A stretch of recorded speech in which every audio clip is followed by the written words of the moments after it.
Hey guys, welcome back to the channel. In today's video, I'm going to explain how to enter dungeon mode in Blox Fruits Roblox so you can start farming simulation data like a pro. So let's begin. Now first things first, you must be in C2 or C3, and which means you need to be at least level 700 to reach C2.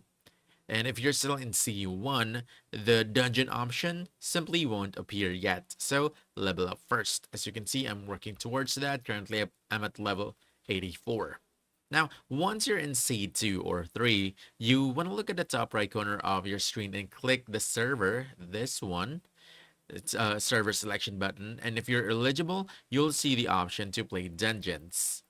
Now, if you're eligible, you'll see you can select this and then just go talk to Lucien, the NPC who teleports you to the dungeon hub, which is the main lobby for all dungeons.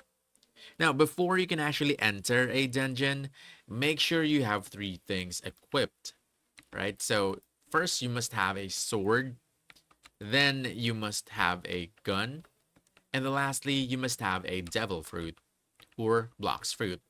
Now, even one of these is missing, the game won't let you start. You also need energy to enter dungeons, but don't worry, it regenerates over time so you can keep farming regularly. And inside the dungeon, you'll collect simulation data, which you can use to upgrade your rings or your trinkets. If you want even more, you can scrap old rings at an NPC near the hub to get extra simulation data.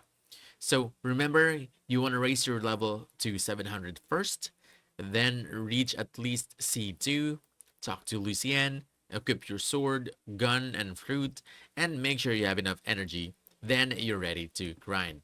And that's about it. So if you found this helpful, don't forget to hit that like button, subscribe for more quick guides, and I'll see you in the next one. Thanks!